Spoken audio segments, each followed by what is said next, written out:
Shout out to all my elite folks out there. My name is Tommy, and you're listening to another episode of the Oak Performance Radio. Enjoy the show. Ladies and gentlemen, welcome to Oak Performance Radio. I'm your host, Adam Lane. If you're new to the show, our goal here is to create some content, some fantastic content for athletes, parents, and coaches. We tell stories, have laughs, and go into everything that is the end game of athletic performance, helping athletes achieve their optimal performance and be the best they can possibly be. Enjoy the show. Ladies and gentlemen, welcome back to another episode of Oak Performance Radio. I'm your host, Adam Lane. With me today, Coach Tommy Hansen of Perform for Life. Tommy, thanks for joining us. Glad to be here, Adam. Yeah, look at this. This is the first in-person podcast, correct? Yes, I've done a lot of Zoom ones, but never one with the headset on and making it official. Look at this. So, yeah, this is you've done a lot of things in your life, but this is probably the peak of your career, right here. It's all downhill from here. This is my pinnacle right here. This is the start of my downfall right now. And I'm sorry about that. I'm sorry that this podcast was the reason that you just totally toppled down. Yeah, we'll see. That is. Tommy, for the tens of people that listen to the show who might not know who you are and why you're such a big deal, tell these people who you are and why you're such a big deal. All right. So my name's Tommy. I played 4 sports in high school, owner of Perform for Life. I ended up playing college baseball at Kishwaukee College and Bellevue University.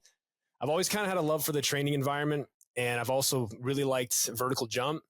And so I've dabbled in a lot of different teams and worked with some different teams. I worked at NIU with took an internship there over the summer back in 2019, worked with volleyball, men's and women's basketball. Yep. And then I worked at a commercial gym, worked with some athletes, some older Gen Pop clients. And then I interned at TCU under Coach Zach Dakant, one of the best mentors I've ever had. Learned a lot from him, both on the private side and the public college strength conditioning sector side. And then I kind of came home back to my hometown in Northern Illinois, right close to where we are here. And I started my own business called Perform for Life. And I kind of just love vertical jump and maxing out someone's athletic potential, kind of posted about that. And now it's kind of just rolled into a thing where a lot of players like to come train with me to try to jump higher. And so that's kind of where I am now. So now Perform for Life, you're your own physical location in beautiful Genoa, gorgeous Genoa in Genoa. Yeah, I mean, the location for me was more like I'm very comfortable in the area. I knew a lot of people in the area, and I knew that I could probably find some different people to come train with me and hopefully grow a network out here. And so that's what I ended up doing. I didn't start in Genoa. I started in DeKalb. And that's right. You were telling me that. Yeah. Yep. So for about a year, I was in DeKalb renting from the same place that I worked at as an employee when I was working with Gen Pop clients back before my TCU internship. And then from there, I decided that I wanted to kind of stay local, try to help a lot of the athletes around here, give them a service that I think was lacking in this area a little bit, and try to help kids get a better opportunity to play in college. Because as we know, physical performance is a big deal, especially with what we're going to talk about today is volleyball. Yeah. But I knew it would snowball into something, whether it was slower or faster, I wasn't sure, but I happened to get really lucky that the first few athletes that I worked with won a state championship in volleyball. Yeah. And then from there, it kind of just snowballed. And now I work with primarily volleyball players, but a sprinkle of youth kids in other sports as well. Yeah. But it's been fun. Genoa, even though my reach locally is going to be like, if anybody that trains in-person athletes, it's going to be most kids that are local to you. Yeah. But when you build an online presence through social media, the connections that you can build virtually through online training and other coaches like us here, we met because, we were aware of each other, but we didn't know each other. And we kind of talked about it, an Instagram post, and we kind of interacted a little bit online. And then now here we are talking. So you never know. Hannah Langton. Thank you, Hannah. Yeah. Shout out Hannah. She'll listen. She will. She's one of the 10s. She's one of the 10 that listen to this. But yeah, so that's kind of where it's come to. And I've built a lot of good connections just from expanding my reach on different social media pages. Yeah. Love it.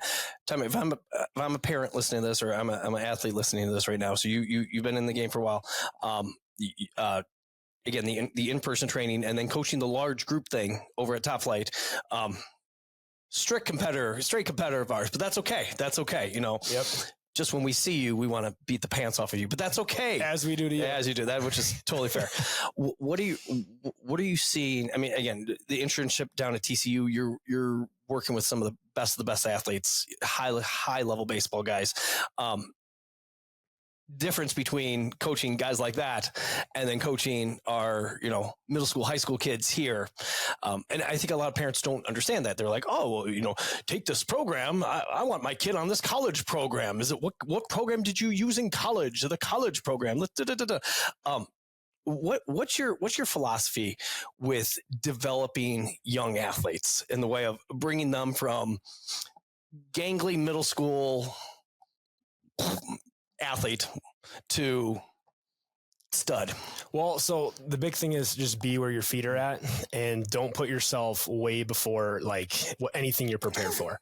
And so we've all had probably the inquiries through email or whatever that are, I have a 13-year-old kid. We've seen you've trained X Division I athlete. We want them to train like this person. And it doesn't work like that. Because the funny thing is, a lot of times those Division I athletes they see might have some really glaring asymmetries, might have some very glaring movement deficiencies that need to be cleaned up. And something as simple as teach them to jump off one leg on both feet, teach them how to hop, teach them how to bound, teach them how to approach a little bit more effectively. A lot of the same principles will hold true, but don't think that you need to be on a very specific program at a very young age. So I've got a group that's been with me for about a year now, and all volleyball players, a few basketball, but primarily club volleyball players.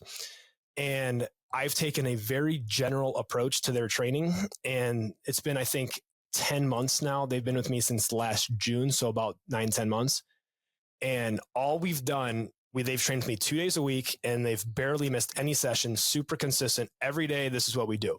We play spike ball to warm up because we don't like dynamic warm-ups. We like to have fun. But after that, we do...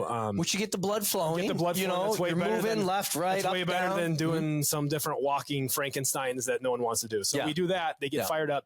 But every training day, it'll be run as fast as you can for 3 to 6 reps. It'll be jump as high as you can off 2 feet for 5 to 10 reps. It would be, or probably a little bit more than that, but that's just a ballpark. And then run and jump off one leg. Can we hop? Can we bounce? So every single session that we do with those athletes at that age is building all those general movement capabilities. And we've done that nonstop. And I've only changed the lifts twice. We've done squatting, focusing on probably about a 3 to 5 cent eccentric. And I've done less. And I know people love the 1x20 approach. And I know I've personally never used it, but I know people get really good benefit.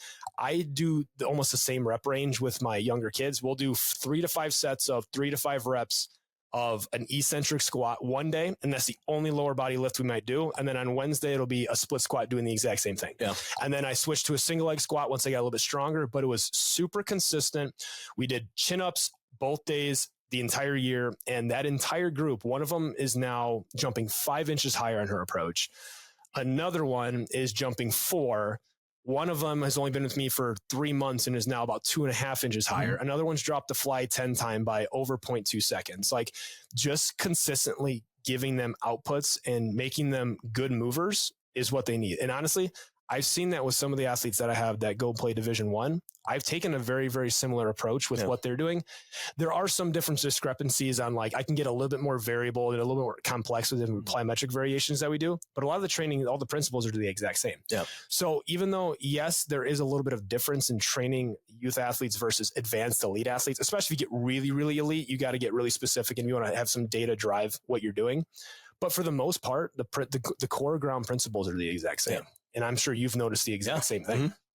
So that's kind of where I'm at with all that. Keep it simple. Yeah, really. Yeah. Well, and you're not as advanced as you think you are. Even if you are advanced, you're not. Well, and then even, again, I'm 45. I've been lifting weights for, I don't even know, whatever, when I was 12. Not well, let's be clear. Not well when I was 12. A little weight set in the basement, almost killed myself multiple times. Same. Mom was not a fan. Let's be clear. She was not a fan at all. She'd hear the weights crash to the ground because I got stuck under the bench like I knew what I was doing. I didn't. But it's funny how even at this point, training for me, pretend I'm an elite athlete. I'm not, but pretend I was. I've done all the lifts. There's not a lift I haven't done, haven't played with, your foundational stuff, hinge, squat, push, pull, vertical, horizontal, lunge, step. It's what we all need, and we continue to need, and never stop doing. Yeah. The stuff I love that you, just to highlight there, to get an athlete to sprint max velocity is huge. To get an athlete to jump as hard as they possibly can, as high, max height, huge. That is, we're, because if not, you don't jump higher by jumping low, and you don't get stronger by lifting little weights. You don't get faster by running slow. Like I think my old cross country days and stuff like that, we had so many coaches that were so into that LSD, long, slow distance stuff. And they didn't run the repeats, and they didn't run the tempo stuff. And they just, or when we did with the kids, they didn't like it. Like, can we just, they'd rather go longer and slower. I'm like, guys, we're not getting, it's a race. It's a 3-mile race as fast as you can, where you're going to feel terrible the entire time. Like, we need to push this envelope here. And so I don't know. I just want to highlight that, what you said, because I think it's really easy to glaze over that, because it's not necessarily weight on the barbell or whatnot. It's 2/10 off your fly 10, or, whatever it might be. Can I build one thing on that point? Please do. Okay. Cause this is something that I talk about all the time, is that unless if you have, especially because I work with a lot of youth and high school volleyball like you do, those big outputs that you just mentioned are probably the most important part of their training, because they're not getting that a lot of times from the court. Yep. Unless if you have a really good team that's really skilled and the timing's there and the sets are on point and the speed of the game is actually producing max outputs, they're not getting it. Yep. Which is why you can take somebody that's even a freshman or sophomore in high school playing on a club team. If they're not getting 10, 15, 20, 25 max effort jump reps at practice because the sets are terrible that day, they're not getting that stimulus. Yep. And so that's why it's really important, and especially for the younger kids. And that's why I think with that middle school group that I just described, that it's been so effective, because I've went out to watch them play and some other teams play. Even if you are in a quote unquote elite middle school team, the net is high and you're tipping a lot of balls and you're not putting balls down unless you're really special. Yeah. But if you're not getting those at least 2 days a week of max output jumping, max output sprinting, and you've probably seen it too. If you take a volleyball player that hasn't played another sport of like basketball or track or something, telling them to run 30 yards, sometimes they don't even know how to do that. Like, they'll run and I'm like, were you trying to run faster? Like, that's what my body does. And it doesn't look like a run. So that's the thing, is like, you have to teach them, you know exactly what I'm talking about. Yep. And so that's the thing, is you have to give them these max outputs because they're not getting it anywhere else. Yep. And the only way to improve athleticism is to challenge your nervous system's ability to tack on another layer that you haven't tapped into yet. And that's the same for everybody. But as you get higher level, you might have to pull back on the volume and training a little bit, just because they're getting a little bit more of that, especially at the Division I level. They're getting max output jumps because they're that good. Yep. But at the developmental levels, if you aren't training and you're just playing the sport, don't be surprised if your approach jump doesn't really go anywhere, or your speed doesn't go anywhere, because you need to train the ceiling of all those capabilities. Yeah. How do you balance it? So here, I'm going to drive this into volleyball now. You're coaching large numbers at a club level. Club is long, so long. Goes on forever. Yeah. And we just talked 90 minutes about this before we hit the record button here. But we have kids doing multiple sports. You have kids doing multiple sports. I have kids going out for new sports that they've never gone out before. High school kids going, I'm going to try out for my soccer team. Like, okay.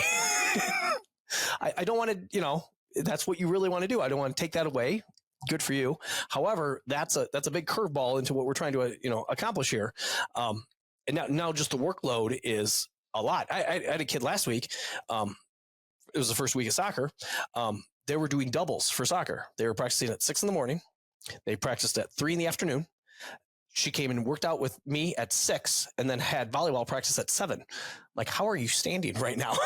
Like, I should give you a pillow and a blanket and you should go in the corner, eat a lot of food first and then just, conk out. That's an extreme example, but how do you, when you look at total volume, because I completely agree with everything that you just said with that max effort thing, sprinting, jumping, etc. I think it gets hard to find that balance of not wanting to overdo it for the kids, because they will jump a lot. They will land a lot. They will play a lot on the weekend. It gets to be a lot. And then you have large numbers where, like, this kid's playing, doing double practices. Well, this kid is not, and it's easier to do the kid that's just the one sport athlete versus the multi-sport athlete. What are your, how do you make all that work? So with all of that, we have to understand that all of it is So the club volleyball world is set up with the odds stacked against everything we're trying to accomplish. Okay. And so what I mean by that is that the world against strength and conditioning coaches is really what it comes down to. Exactly. So, but the thing is though, that doesn't mean there's nothing we can't do about it. That's right. And so when you describe the scenario you have with that soccer player, what I don't want to do as a strength coach and even as a sport coach is I don't want to add more fuel and overfill their cup of stress. Yeah. And so we know we have, especially in club volleyball, we have a population that's very undertrained, which is what we said at the beginning with outputs, just pure outputs, lack a little bit of a general fitness. They forget to drink water, like literally forget to drink water while they're playing.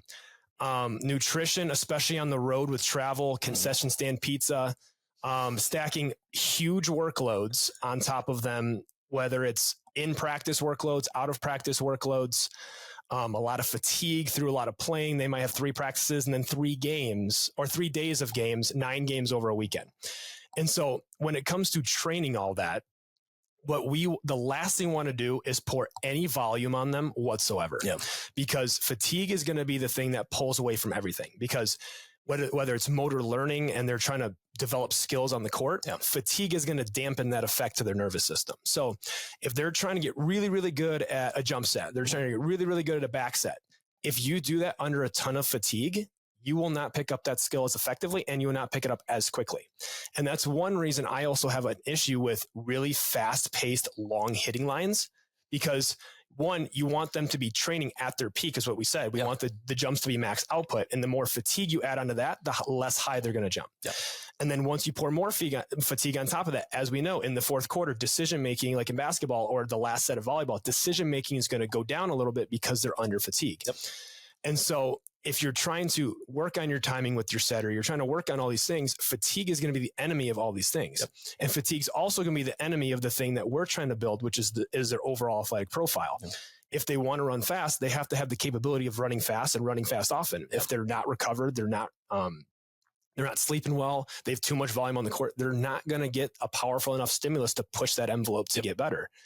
And so for me, I am a very microdose person, especially in the club volleyball rank. With the younger kids, you can get away with more because they're not getting that high stimulus on the court. But if I have more high level athletes that I'm training with, and I know they have like a decent on-court workload, I am very, very minimalist with the exercises that I'm choosing. And almost every athlete that'll train with me will be like, this seems way slower than we normally go, meaning the pace of the workout.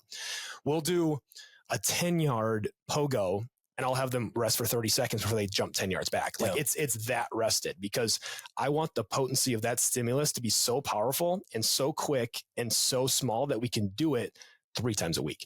Because you don't want workout on Monday to ruin workout on Thursday. And then, so for me, it's, if you want to get results in the club volleyball world with all the madness going on, you have to have a coaching staff that's on point with those same principles, a strength staff that's on point with that principles. And you got to educate the kids that if they do not take care of their daily stress, because a lot of them have mental health problems, they struggle with anxiety. If those aren't factored into their stress cup, they're overflowing like this. And when you're overflowing like this, and what we talk about, fatigue is going to improve or not improve, increase the likelihood of injury. Fatigue is going to ruin your skill development. Fatigue is going to ruin your power. And for volleyball, considering the sport is highly reliant on physical outputs, if you're doing everything in your power to sabotage the ability to do all those things, you're not going to win a lot of games. And so it's our job as coaches to educate coaches, educate sport coaches, parents, players on how to, because we only have 45 minutes with the kids 3 times a week. There's another over 23 hours of the day that they're doing other stuff, whether it's on the court or it's at home, they're sleeping, eating. If they do not get a handle on the other 23 hopefully hours, they're sleeping and eating, but yes, I'm saying if they don't get, if they, we're hoping, but if they don't get a handle on all those things, that those outside influencing factors, and we're pouring fatigue on top of that, that's where I think a lot of girls, after they have that initial beginner's gains from like their 7th, 8th, 9th grade years and kind of plateau from sophomore to senior year, I think that's why. So it's funny that you say that. You couple that with puberty, and it's funny with the guys, they just get bigger, faster, hairier, smellier, stronger. Girls get hippier. And not necessarily stronger, whereas they don't train, they don't work out. Like that plateau that you're talking about, you're not wrong. We've had kids jump on the force plate, freshmen jump on the force plate up there with our seniors. And the seniors are looking around going, what the heck? I'm like, well, yeah, she's, 20 pounds less than you are. I'm sorry, I don't say these words out loud, but, I'm thinking to myself, hey, again, less hippie right now. It will happen. Circle of life. This is how things will work. And if our older kids don't train, they don't get after it, they will get left behind. And this is slightly off. No, this is quite a bit off topic. I broke down the top. This is almost 20 years ago, but I looked at the top 50 finishers at the Illinois State cross country meet for the 2A, for when we just had two divisions so the big schools. And of the boys, of the top 50, 45 of them were juniors or seniors. 3 of them were sophomore. 2 of them were freshmen. So 5 of the kids out of 50 were actually underclassmen. Then you look at the girls' race. It did the same thing. It was almost a perfect 25% split for freshman, sophomore, junior, senior. There were somewhere between 11 and 14 kids, for freshmen, for every class. And I found that to be so interesting. That is interesting. That you some young little freshman kids, who weigh 108 pounds, just having fun, getting after it. Yeah. And you get a cardiovascular base, you have a cardiovascular base, you just get up and run. And a lot of it is ignorance too. They don't know what they're doing, but they're just running in a line with everyone else. And, they happen to be good at it. But no, I think that's, that whole point is super interesting. You said this a couple minutes ago, and it was in that Facebook post or Instagram post. Facebook is like an old person. I use social media. If you're just catching you up. I'm on it a little bit. But for all the parents out there, all the players watch me on Instagram, but all the parents and grandparents, they watch the Facebook. They don't know what this Facebook thing is. The kids don't. But no. But you talked about kids being undertrained, and you talked about a kid not being able to do a push-up, kid not being able to to hold an isometric lunge, a kid not being able to do a 75% body weight back squat. However, we're asking them to run through, a couple hour practice. And I don't care what sport you're talking about here. Volleyball, basketball, baseball, You can't do a push-up, but we're asking you, baseball players, to throw a fastball, woohoo, fastest motion in all sports, as hard as you possibly can, over and over and over and over and over. Or softball the same way, or volleyball the same way, or, what this explosive movement. Football players that are tackling and just throwing their body out there. You can't do a push-up. Talk about what you're seeing with undertrained athletes. Okay, and how depressing it is. If you want me to go get there's a box of Kleenex right over there. I can grab it, and we can have a moment here as we wipe our tears. And so here's how I like to phrase building general fitness for athletes is that understand that when you're undergoing your sport, you're undergoing tons of impacts, not just tons of impacts done under a very long duration. Yep. And when you go into train, if you are building a really high level of fitness, you get very, very strong. You're able to interact with the ground at a high level, 1 leg, 2 leg, ankle dominant, knee dominant. If you can do all these things at a high level, every step that you take will require less effort. Yeah. And so I think that's one piece that's missing a lot of times in the volleyball world is that we talk about, and I know me and you agree on this topic, is that I think that running for conditioning, unless if it's done for a specific person for a specific reason, if it's a punishment, it's a waste of time and is very detrimental. And so, but the thing is, when it comes to training it for every step that you take, if you are very, very fit, it's going to require less effort and less stress to your overall system. And so from a perspective of the reason you need to build a general level of fitness is because if you improve your speed, your ability to jump, it makes every sub-maximal jump less effort. Yep. It makes every cut that would have been 100% now 80%. Yep. So that accumulates, as we talk about accumulating volume in contacts for injuries and those things, accumulating volume at way less effort is in a form of conditioning. Yep. The best athletes I've been around have never had an issue of conditioning because they keep up with the speed of the game. And so like they're able to just seamlessly make decisions and they can jump high all game long. If they don't have to jump at 100%, they can put a ball down at 80%. Like they can do these things because they have the outputs to do it. Yeah. And that's one thing that I overlooked when I was in high school with, when I played was if I would have had even though I was a generally athletic kid, if I was even more fit and I took that a little bit more seriously, my conditioning level was a little bit of a struggle in basketball. I could have been way not better at the game of basketball, but then again, if I'm spending less time thinking about how tired I am from moving, I'm less fatigued. My skill development is going to get better. My outputs on the court are going to be better. I can repeat those over and over and over again. I think we often disguise conditioning and skill development problems as physical limitations that we can directly influence in training. Yeah. And I think that's massively overlooked. Yeah. And I'm like, just because your athletes are tired on the court does not mean it's a cardiovascular problem. Yeah. Their cardiovascular system's being hit like a brick, but it's as a result of being unfit a lot of times. Yeah. Not saying that's always the case, but I'm saying that a lot of the issues we're seeing on the court are the unwillingness to pull away from the court a little bit and really develop a robust level of fitness with these kids. And I think that's the missing link for a lot of them. Yeah.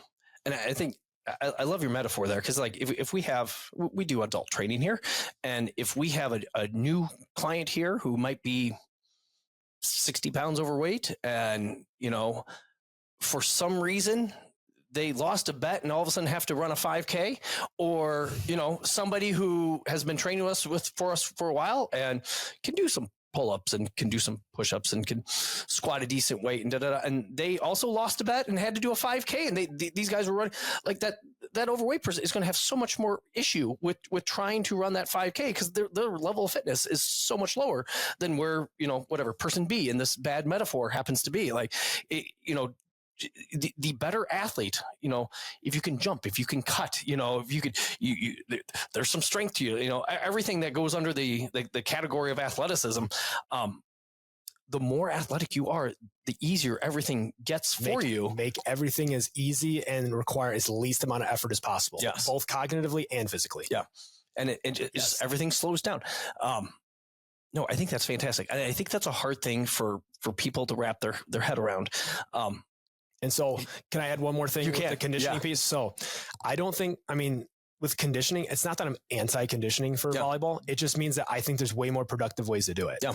So like for me, I'm like, if you are working on skills, your focus should be on those skills. Yeah. If you're focusing on speed, it needs to be fast. If you're focusing on setter-hitter connection, it needs to be done in a fresh state to where both of them are making the best possible decisions. If you are working on conditioning, I think that especially for volleyball with how much they play, I don't really think they even need any additional conditioning. If you have 3 hour practices and then you play 9 games over a weekend, you're probably not under conditioned from a volleyball state. Yeah. And if you think you are, then add that into a scrimmage and throw balls in a little bit quicker and just add that into the end of practice. If you're scrimmaging against a team, make it a little bit higher paced. If you think that they can't keep up with that type of pace and environment. Yeah. But I think the idea of I'm going to run back and forth a lot of times and make myself tired, and that will translate into, yes, there's similarities. Yes, in volleyball, you are going to chase down a ball. You are going to cut a lot. You're going to change directions. There's going to be a lot of poundage. But if you're already playing the sport that much, how much are we really pushing the needle by pushing more fatigue through running? Like, I don't understand. Unless if you have an athlete that's not playing at all, like, and they're a complete off-season mode, then let's think about that and let's get their heart rate up and do something that's relatively similar if they're not playing. Yeah. But I think that if, as a general collective, if private coaches like me and you, along with coaches that work inside clubs like me and you, and then sport coaches in the club, if everybody's on the same page and just pulling back a little bit on that fatigue side, I think that makes a massive difference for all these kids. Yeah. I think it's funny. We were talking on the phone the other day about conditioning tests that kids have brought to you. You want me to tell my story? I do want you to tell the story. Yeah. Okay. So, Coach, I need to pass this conditioning test. Yeah. So I've had a few people come to me and say, "Oh, we need to make sure we do some conditioning, some running, because when I go to school or I go to this club or I go to X place, that I'm going to have to pass this conditioning test." And so I'm like, well, by passing it, we're not going to do any conditioning whatsoever. I'm saying we're going to sprint and we're going to repeat those sprints and we're going to accumulate a little bit more volume, but we're going to do it at higher intensities and we're not going to make you very tired. Yeah. And every time I have done that, and I saw this happen when I was at TCU. There's a story that one of the coaches I worked with there told me that as a baseball pitcher, I don't know why a 300-yard shuttle would be any marker of performance, but apparently there's still big league teams that do it. And so he came to the coach and he's like, "I need to pass this conditioning test. I didn't do very good last year." And he's like, We ain't going to train for that. He's like, we're going to run sprints, max velo sprints, accelerations. We're going to run some tempo runs. That way the speeds are still high, but it's going to be fully rested. Yeah. He went back with zero conditioning and absolutely, I mean, you could argue that tempo runs are conditioning, but in our general state of conditioning where we're thinking tired, running, accumulate a volume in a short amount of time, it's not the same. And so when you go back and you do a 300-yard shuttle, he did sprint work and tempo runs and absolutely crushed it. I had a volleyball athlete she's pretty athletic, but we were like, we're going to sprint, we're going to jump, we're going to make you as athletic as possible, as fresh as possible. She went to her team and one of the few people that passed it, and she passed it with flying colors. Yeah. And I think that's the analogy when I'm talking about the conditioning piece on the court. Sometimes the conditioning is masked by other things that have nothing to do with the conditioning in the first place. And I think that's a big thing that we need to get across to more people. Yeah. I struggle with it because I know it's a marker for coaches or for strength coaches, talking to you college strength coaches, where it's like, oh, here's our test. You better get your butt in the weight room and make sure you're training this summer, blah, blah, blah. Because our favorite athlete, Hannah Langton, here, as she got a new coach over Christmas here, was in here with a couple buddies, and I'm hearing squeaky shoes. I'm like, that doesn't sound like volleyball passing. What is going on over there? I wander on over there. Hannah, what are you doing? Oh, well, there's this test. When we get back, we got to be... I don't think you have anything to worry about, but you do you. Hannah's going to figure it out one way or another. She'll be fine. She always will. She will. Hardest worker in the room. But it's funny how that it's just the mentality of I need to pass. I have to pass this test to either satisfy a coach, or I have to pass this test because it means something. Yeah. When in the grand scheme of things, a lot of times those have zero bearing on who's going to play that year. And I'm going to argue even more so. It's going to if you're focused on this conditioning thing. I remember in football, my sophomore year, junior year, we literally had to run a mile. Like there was a mile test. This is in the mid 90s for football. I was a very average offensive lineman. Okay. Again, Sycamore football, not very good in the mid 90s. You could tell 5'9.5". But what did I do in the summer? I trained a mile run. I would go distance running with other buddies of mine we were not runners. But if we're focused on distance running, what are we not focused on?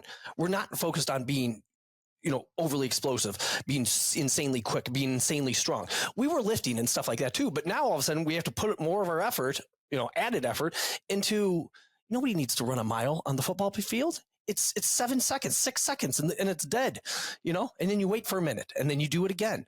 So to simulate that, but what did coaches want? They wanted us to make sure that we were working in the summer, and we weren't just messing around and blah, blah, blah. It didn't align, with what we're trying to do. It becomes more of like this is an accountability thing rather than something that even has any value. Yeah. And so, and I think that we need to get across the point that all the energy that we're spending trying to appease to these tests could be spent because we talked about overfilling the cup. Yeah. If we're overfilling the cup to worry about these conditioning tests, we just missed out on 4 months of training that we could have gotten faster doing. Yep. But we're so worried because I've had high school players, middles and outsides that are 6'3" plus told they have to run a sub 7 mile. And I'm just like, that'd be like me being 6'10" and telling him you better run under a 6 minute mile. And I'm just like, I probably can't do that. Yeah. And so we need to Jokic is running many miles. He doesn't even train in the off season, but he's still an all-star, But like, the thing is we need to really fully analyze what that cup is. Yeah. Because everybody's cup's a little bit different. But the thing is, if we have every variable conflicting with one another, meaning if I decide I'm going to pull back on volume and training, I might sacrifice a few of the sets we could be doing to do things more explosive. Yeah. If a volleyball coach pulls back and does that, they might be, if say they do that and then I decide I want to train harder, now I'm the problem and they're part of the solution, but now I'm ruining it for them. Yeah. Therefore, if I pull back, but then they're like, oh, they seem really fresh, I'm going to kill them on the court because they have so much energy. Now they're sacrificing it as well. And then at the same time, you have girls that because I'm in the environment too. I know that girls that train with me at Top Flight at the club, they're going to see private trainers on the side. Yeah. So that's another added influence that we didn't even mention at the beginning. Yeah. So, and that's the thing is a lot of times, and so what I've heard from some of the feedback is they go there, it's a general group setting. And regardless of what they've done that week, if they played games Friday, Saturday, Sunday, Monday, and they train on Tuesday, They're running sprints, they're jumping, they're doing a lot of impact, and that's just furthering the problem. And so like, I think that what we need to do is, and so like for me, if I have athletes that already have that giant workload, I'll tell an athlete not to come train with me, or don't even start training with me if they're not set up and I won't be of value. Yeah. So they're like, oh yeah, we train 3 days a week at the club, but we're looking for something more to do. And then I'm just like, more doesn't mean better. Yeah. And so if they come into me and if their cup's already at the brim, and if I had 1 more ounce of water and they're overflowing, there's no reason that I'm providing any value whatsoever. Yeah. And especially in the private sector, especially if you're starting out like, oh, I got to get clients, I got to do this, and I got to make a mark, because every coach is trying to do their absolute best and trying to be one that's really trying to push the needle. But I think many of them have to step back and understand where they fit in the overall process. So there are times of year. So like there are times where, I will sacrifice their ability on the court a little bit to push an adaptation in training. That's usually going to be high school season's the best time to do it because their workload's the lowest. But like during club season, if they have a 4 or 5 week gap of not playing, I'm training them very, very hard, and they might be a little more tired of practice. If they have 3 straight weekends of games, they have power league, and then they have a 3-day tournament, I'm pulling back on the impact. I'll give them maybe 2 sets of 3 max effort jumps, and they're in and out in 30 to 45 minutes. So like you have to have these undulations of what they're doing throughout the year, because as soon as you push too far, the consistency of training is going to dwindle. And as we know with speed, explosiveness, supply metrics, if you're not consistent, it's not about the volume. It's about the consistency of the intense stimulus. And as soon as you sacrifice that by adding more volume and other coaches jumping in and kind of going a little bit too far on that, and then they wonder why their kids aren't jumping higher, it's because somewhere in the overall picture, somebody's probably going a little bit too far, or somebody's just not being very smart with what they're prescribing. And so I think that's the big problem, is we all kind of know what they want. In volleyball specifically, I know I'm going on quite the rant here. That's good. But with volleyball, the sport is completely predicated on physical dominance. Like skill is a massive part of the game. Don't get me wrong. Like if you go to the college level, like I asked Hannah that question when she came back for winter break and she trained. I was like, what's the difference at the level when you play in college? She's like, when you play club, you play a bunch of good teams, but usually you're like, that player's good, the rest of the team's pretty good. She's like, every player can jump, every player can hit. The speed of the game is so much quicker. I nearly got hit in the head 1,000,000 times because the ball was flying really fast. And so like at that level, yes, skill is going to be a massive component because everybody's flying high. But the thing is, in order to even get in the door of being in that conversation of playing at that level, you have to have some sort of physical, unless if you're a libero, like Hannah, she is so good at what she does as a libero. But like, if you looked at her, Hannah, this is no heat on you, but like, if you look at her compared to some other players that play her same position, some of them run faster than her. Some of them jump higher than her. Some of them are a little bit more agile, but she is so good at the skill side and in her position that she's able to be way better than so many other girls because she's that skilled. You might have somebody that's an outsider, a middle or something that is sitting at 9'8", and then you have somebody that's 10 foot. They're a little more inconsistent, but they can put a ball down every once in a while. They're probably going to get the benefit of the doubt on that team because they have a physical ability that is projectable. So there's this give and take, but again, it comes full circle of like, are we overfilling the cup? Because if the game requires so much physical dominance and how hard you hit and how high you jump and how quick you can get to a ball, the timing, all the physical aspects, but you're not setting up an environment to promote those outcomes, you're not going to jump higher. You're not going to get to that point. If you go from 9'8" to 9'11", 10 feet, it doesn't matter. Like if you go to a college camp and you absolutely suck at volleyball, but you touch 10 feet, they're on you. They want you so bad. We can teach them how to hit. Like give us a few years. But if you hit really, really well, but you're at 9'8", they might look at you if you're that good and you're short and maybe you might be able to put a ball down. You can spend a lot of time in the air and you're just athletic. You might get a shot. But if you're touching 10 feet, it don't matter if you're just walking around with no control of your body. They will figure it out because you have that advantage to you.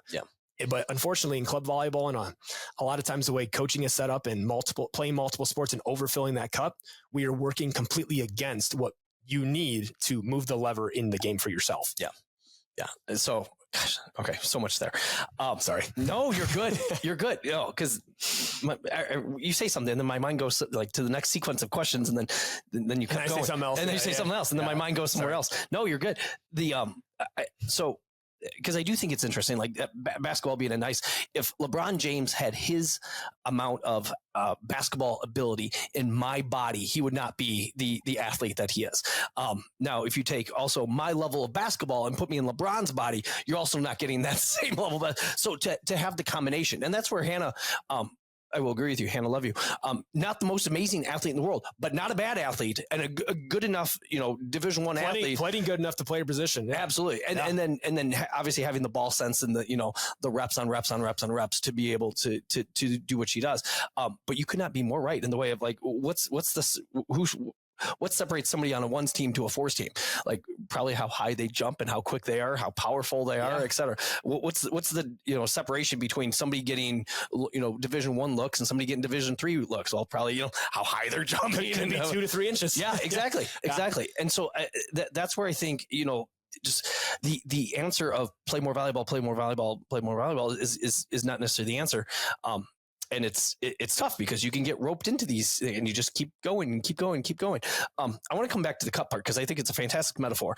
And you also mentioned this within the Instagram post is that you didn't say this specifically, but basically you can enlarge your cup by doing some important factors, because some kids can only handle so much stress and they freak out over the littlest of things because their cup is full, or maybe they have a small cup and they have a small cup because it's a weird metaphor, but they don't sleep the way they should. They don't eat the way they should.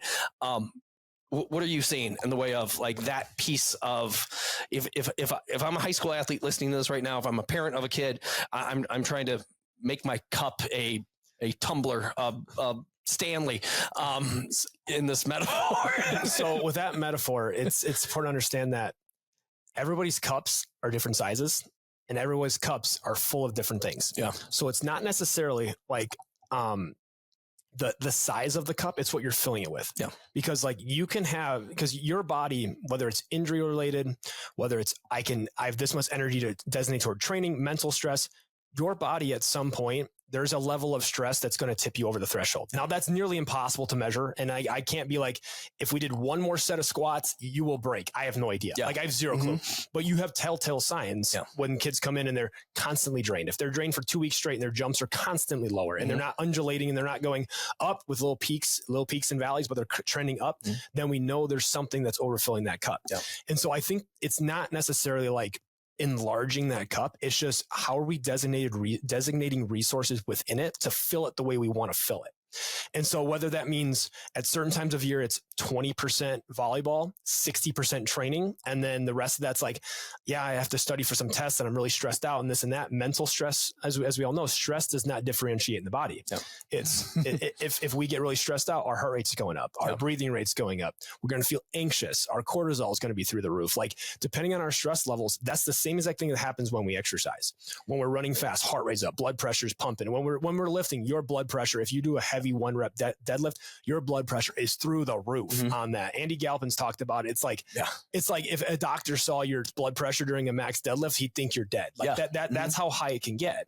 But that's also why it's really effective for bringing down stress during the rest of the day, because when you hit those peaks the rest of the day, you're going to spend a little bit more time on the other end. Yeah. And so it's not necessarily about building the size of the cup. It's how am I putting the right ingredients into that cup to make it seamless for whatever the goal is at hand. Yeah. Because there are times of year where I have girls this year that have come up to me and say, my jump's not going anywhere, blah, blah, blah. I'm like, you're in the peak right now of talking to colleges. You're in the peak right now of you need to be as fresh as possible for the court and perform in these big tournaments so that you can get a scholarship. Right now, if I pulled away from that and I did not do the right things in training and I made you tired, I can impact your ability to get a scholarship from one of these schools. And they might not want you because I destroyed that this week in training. That's how serious like I take some of these different loading parameters. I'm like, I know you are going to this Windy City qualifier and there's going to be 4 or 5 coaches that told you they're going to come watch you. Yeah. It would be very irresponsible and ignorant for me to be like, this is going to be our hardest week of training. This is what they're going to expect. They're expect you to be really hardworking and that you just suck it up and do it. No, I want you to focus on that for now. If you end up getting a scholarship and you take it, I'm going to take a lot of time and spend that with training while you're going from now then until you get to school. Yeah. So you have to have a coach that's able, strength coach and sport coaches, to see that. Yeah. And if you have a sport coach that's like, you know what, this is a really good developmental time for them, they should be spending more time in training with you. We're going to spend most of the time. And actually, I have a really good example of this. I have a girl that just went to go committed to the University of Kentucky, and in high school, she had a massive workload on her plate. She's a very hard hitter. She's 6'3", very tall, very big, very strong. And so impacts swinging is going to be much different than somebody who's not as big, can't hit as hard, and doesn't have as much impact when they hit the ground. Yep. She would be taking 300 to 400, almost 500 hits in a day at a time, sometimes. And I'm just like, at this point, like, I am literally doing damage control. Like, I am not pushing any adaptation whatsoever in training because I'm going to overfill that thing. Yep. She went to Kentucky, and I asked her how things were going because she texted me. She's like, I just jumped an inch and a half higher within 6 weeks. Yep. And I'm like, what do you think changed? And I told her before she left, I'm like, if they pull back a lot of volume and you spend a lot of time in development, you might have a quick spurt in whatever your vertical was. And so we struggled to get a lot of progress during the year because I spent a lot of the year damage controlling and not being able to push very much adaptation until she was done with school and preparing. I had about a 4 to 6 week time frame, but she continued that going into school. And she texted me, she's like, yeah, we only have like an hour of positionals, and then we have a little bit of a team practice, but it's not very stressful. I feel pretty good when we leave. And we spent most of our time just developing. And she's like, I hit a PR within 6 weeks. And I'm like, that's exactly what I was trying to tell you this entire time that you were in high school. And so I remember I mentioned earlier about how high school is the best window to train. If you do the high school season right, that can be your off season every single year. Because think about it. When you're in club, you have 3 hour practice days, usually 3 hours a week if you're an elite team, and then you have games over the weekend. What is high school? High school is you have maybe a 2 hour practice, 2.5. Some of them go overboard, but like you have a 2 hour practice and you have one game on a Tuesday and Thursday. Game days are basically off days in high school. Yeah. So what we would do is every game day, I would train them really, really hard. And then actually the best results I saw over a 2 week time or a 2 year time frame was I had a few girls, their coach only practiced them an hour and 15 minutes of volleyball. So which basically meant like we did skills, we got out, we played games. I was free to train them hard and I wasn't fatiguing them or taxing them. Yeah. Both years that we did that was the best results I've seen with anybody I've ever trained. Yeah. And that's the thing of like, if it's, you don't need to tire your athletes to train and have a productive practice.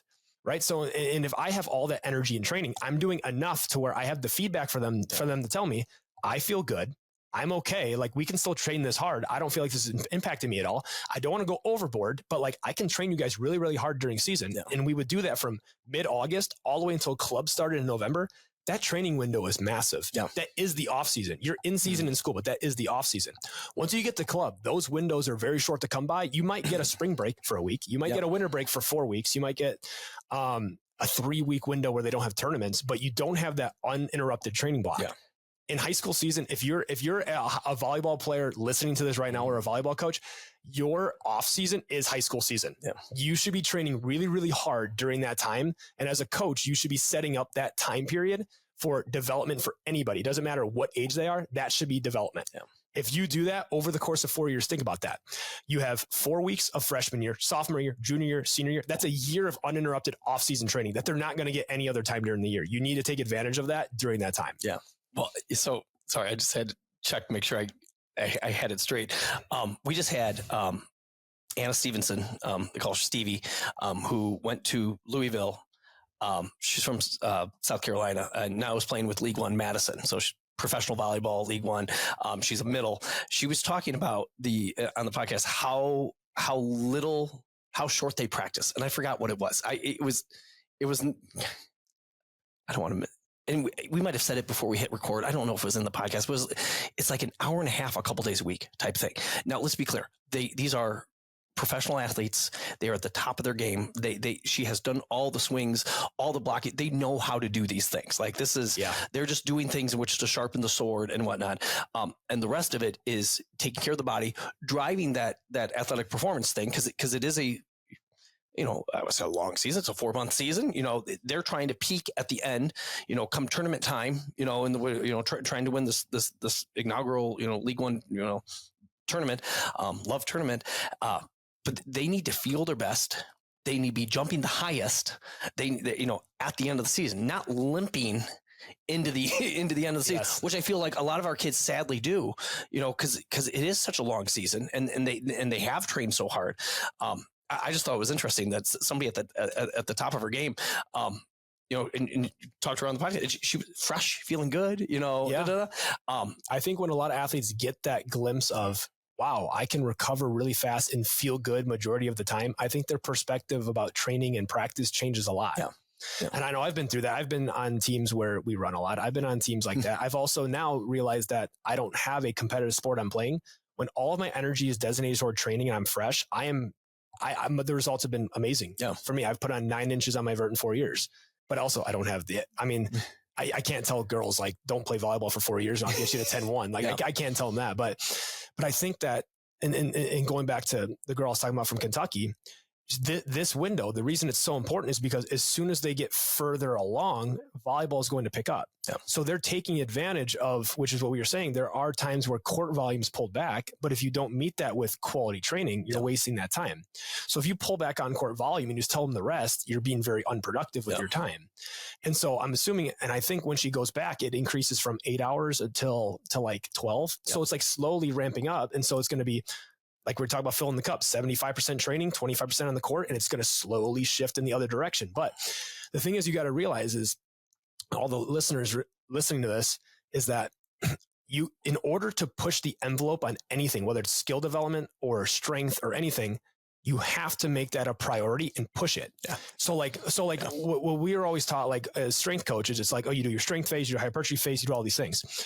But what you'll realize is that everything will always stay in the program at all times, but there will be times of year where you focus on one thing or another. Because if you do 33% jumps, 33% sprints, and 33% lifts, then all you have is a stat line like this. Yeah. If you go one training cycle, I'm going to do 20% lifting, 70% jump volume, and really microdose the sprints, our jumps are probably going to get better at that time. But that has to match on court volumes too. So like, that's the thing, is there's so many moving parts, and everybody's got to understand where they fit and where to pull back. Because if I wanted to get stronger, but only 20% of my program was dedicated to lifting weights, I'm not going to get very much stronger. Yeah. There's times a year where I've got, like during off season here, or should I say, if they're doing a lot of jumps, a lot of times the strength is what's going to be the majority of the time, because I don't want them to have too many impacts. Yeah. But there's times during the year, especially during the summer when they're preparing to go to college, there's going to be times where it's going to be like sprint, jump, 2 isos and leave. Like it's going to, like, I think kids might get uncomfortable with that. They're like, I didn't even lift today. I'm like, that's fine. That's not our priority. Like there will be just sprint, jump, and maybe a chin up. Like that will be a day. And so I think you got to be willing to understand that unless if you're actually pushing the envelope on something and putting your full mental and physical energy into that thing, you're just going to flatline, and you might get better at all of them, but it's going to be very, very slow. Yeah. If you want like the quicker progress, which we know in this field is not usually the case, it does take a long time of consistent effort to do it. Yes. But you have to put your cards in the effort in the right spots. Otherwise, you're not pushing the envelope on anything. Yeah. If it's 25% speed, 25% jumps, 25% lifting, and 25% volleyball, you're going to stay average at all those things, or whatever your current level is. If you're above average, you're going to stay there. Yeah. But it needs to be undulating of what's the focus at this time of the year. And I'm going to hit that really, really hard. I'm going to set up all the other variables so I can do that thing. Yeah. I think it's interesting, and we kind of talked about this earlier, and I see it. It's definitely in volleyball. I think it goes across so many sports, because I look at it in my kids. The best wrestlers that my kids go against are the ones that are yes. Do they have good wrestling technique? Yes, but they are fast. They are quick. They are explosive. My Reed played his first year of tackle football this year. The best kid on the field was the strongest, the fastest, the quickest. Eli was really, really good.